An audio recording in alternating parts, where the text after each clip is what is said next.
ఓ పురుషుడా, నీ వివాహమైనప్పుడు నీ భార్యతో ప్రమాణం చేశావు. ఏమని ప్రమాణం చేశావు?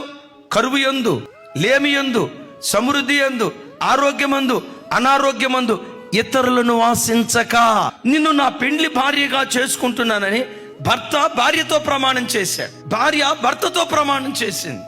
భార్యతో నువ్వు చేసిన ప్రమాణాన్ని ప్రాణం పోయే ఆఖరి క్షణం వరకు నువ్వు కాపాడుకోవాలి. వివాహమైన తర్వాత నా భార్య అందంగా లేదనో, నా భార్య వల్ల నాకు పిల్లలు కలగలేదనో, నా భార్య అందాన్ని కోల్పోయిందనో, మరొకళ్ళు ఎవరో కనపడ్డారోనని తప్పుడు త్రోవలకు వెళ్తే, ఓ బిడ్డ, నువ్వెవరివో తెలుసా?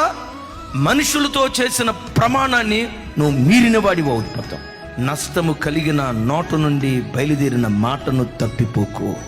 నష్టము కలిగిన ఆ మాట తప్పిపోకుండా ఆ నిబంధన మీద నువ్వు నిలిస్తే అది నీ జీవానికి, నీ ఆశీర్వాదానికి కారణంగా దేవుడు మార్చునుగాక.